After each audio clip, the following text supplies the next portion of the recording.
رب کریم اگر تو جانتا ہے کہ وہ سارا کام میں نے تیری رضامندی کے خاطر کیا ہے تو رب کریم اس چٹان کو ہٹا دے۔ اتنا کہنا تھا کہ چٹان ہٹ گیا اور سارے لوگ وہاں سے نکل کر کے چلے گئے۔ اس حدیث سے پتہ یہ چلتا ہے کہ ہم نے زندگی میں اگر کوئی نیک عمل کیا ہے تو اس نیک اعمال کی برکت سے ہم دعا کر سکتے ہیں، اس کے وسیلے سے کر سکتے ہیں۔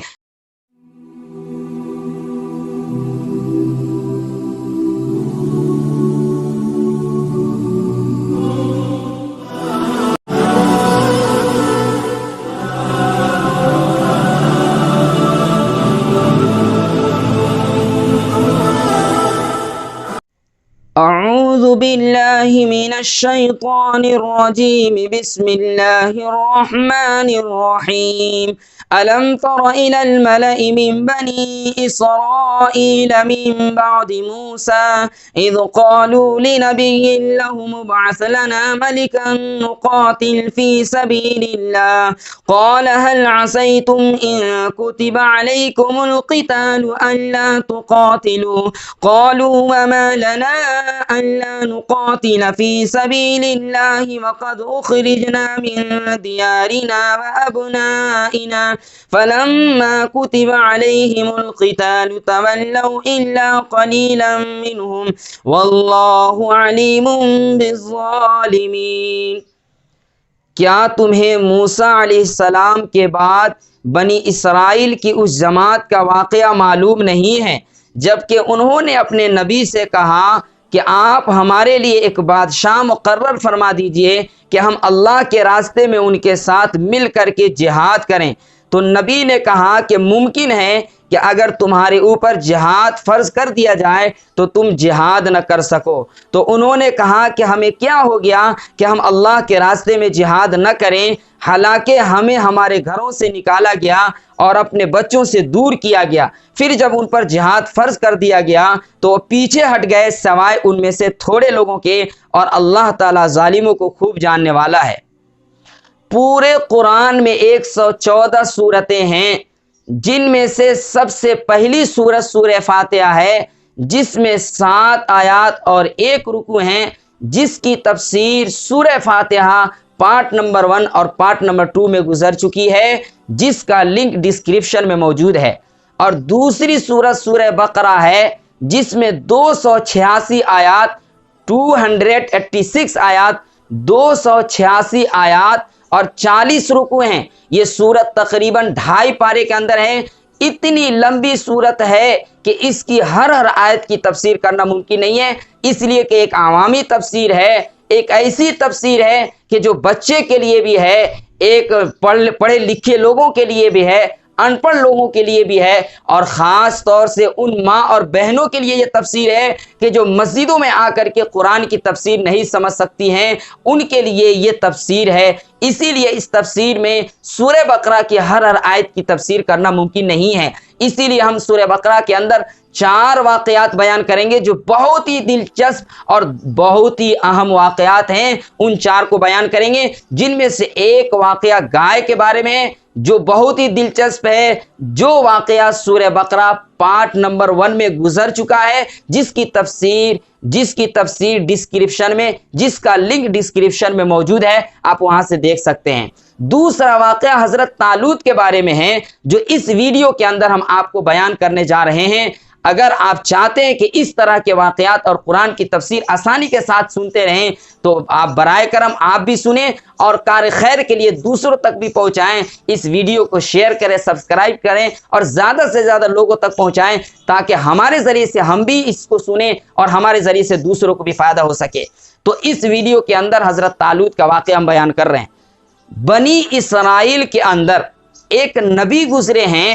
جن کا نام حضرت شمویل علیہ السلام ہے۔ حضرت شمویل علیہ السلام کے زمانے میں ایک بادشاہ گزرا تھا، ایک بادشاہ تھا جو بہت ہی بڑا ظالم بادشاہ تھا، جو بنی اسرائیل پر ظلم کرتا تھا، اور بنی اسرائیل اس کے ظلم سے اتنا پریشان ہو چکے کہ وہ حضرت شمویل علیہ السلام کے پاس آئے اور ان سے کہا کہ آپ اللہ سے کہیں کہ اللہ تعالی ہمارے لیے ایک بادشاہ مقرر کرے جس کے ساتھ مل کر کے ہم اس کے ساتھ جہاد کریں، یعنی اس ظالم بادشاہ کا مقابلہ کریں اور اس کے ظلم سے بچ سکیں۔ حضرت شمویل علیہ السلام نے اللہ تعالیٰ سے درخواست کی، اللہ تعالیٰ نے کہا کہ اے شمویل آپ اپنی امت بنی اسرائیل سے فرما دیجئے کہ آپ کے علاقے میں ایک شخص ہے جس کا نام طالوت ہے، ان کو وہ لوگ بادشاہ بنا لیں۔ انہوں نے جب حضرت طالوت کو دیکھا تو وہ غریب آدمی تھے، تو انہوں نے اپنے نبی حضرت شمویل علیہ السلام سے کہا کہ ہم طالوت کو اپنا بادشاہ نہیں مان سکتے ہیں،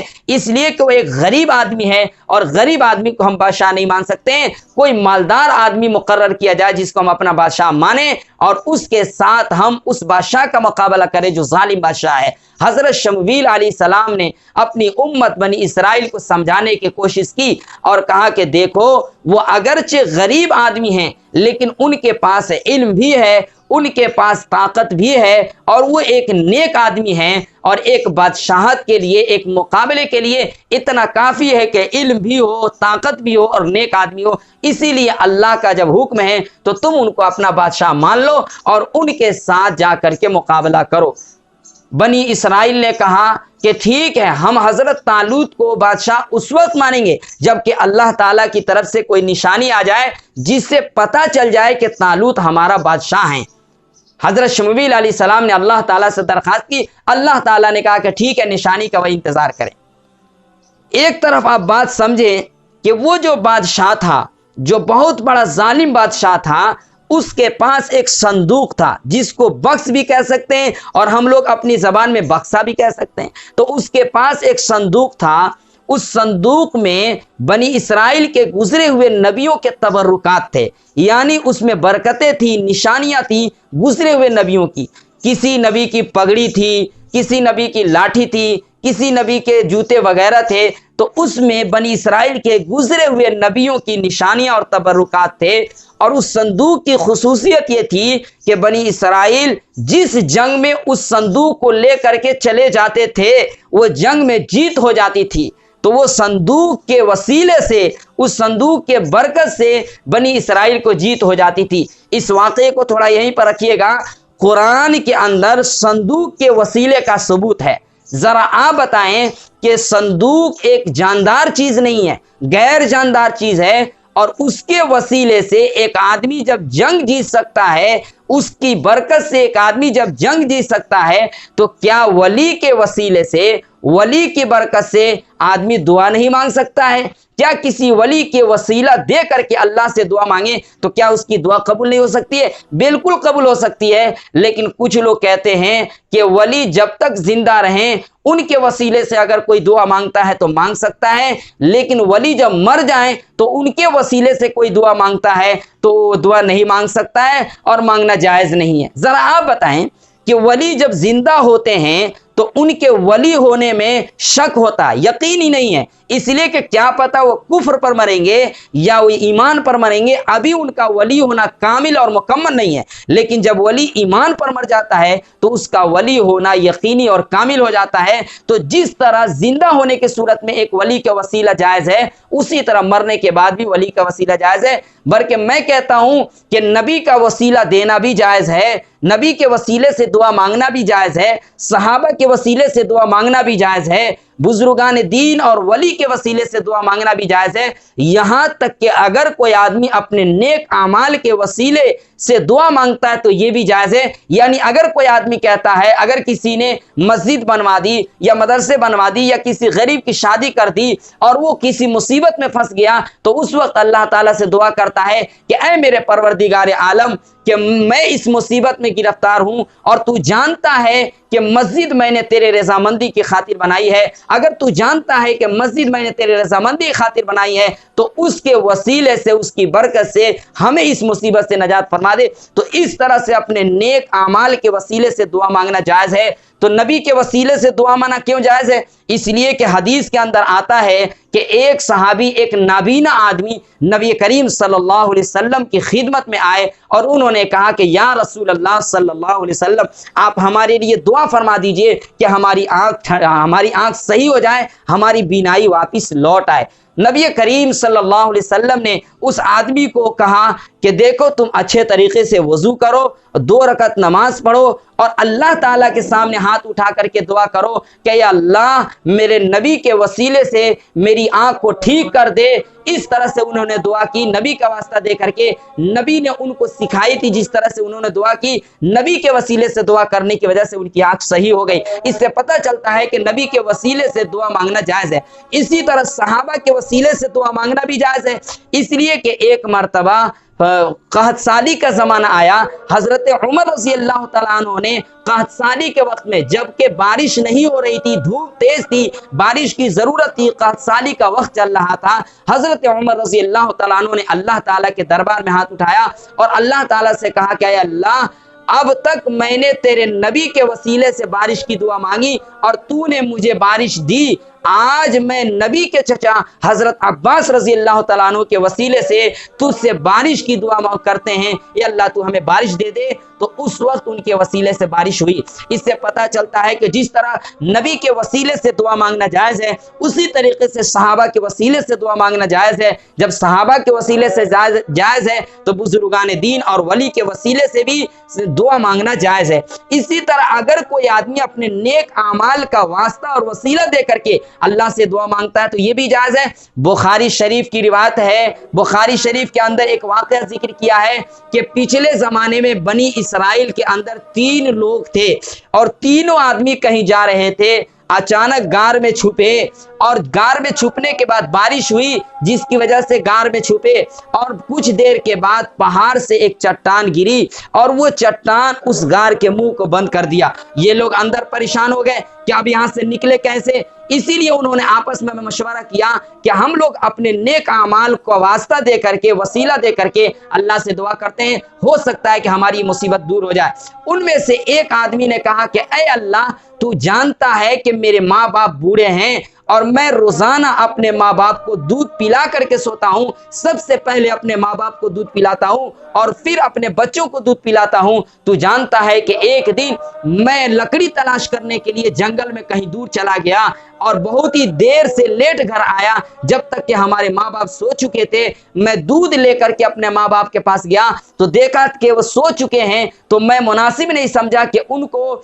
کو جگاؤں اور دودھ پلاؤں۔ میں وہیں کھڑا ہو کر کے دودھ لے کر کے کھڑا ہو گیا۔ ہمارے بال بچے ہمارے پیروں کے اوپر رو اور گڑگڑا رہے تھے، لیکن میں نے اپنے والدین سے پہلے ان کو دودھ دینا پسند نہیں کیا۔ صبح کا جب وقت ہوا، ہمارے والدین، ہمارے ماں باپ جب بیدار ہوئے تو ہم نے ان کو دودھ دیا اور رات کا دودھ انہوں نے صبح کے وقت نوش فرمایا اور اس کو پیا۔ رب کریم اگر تو جانتا ہے کہ یہ کام ہم نے تیرے رضامندی کے خاطر کیا ہے تو رب کریم ہم اس چٹان کو تھوڑا سا خسکا دے اور ہمیں اس سے نجات دے دے، اس پریشانی کو دور فرما دے۔ تو اتنا کہنا تھا،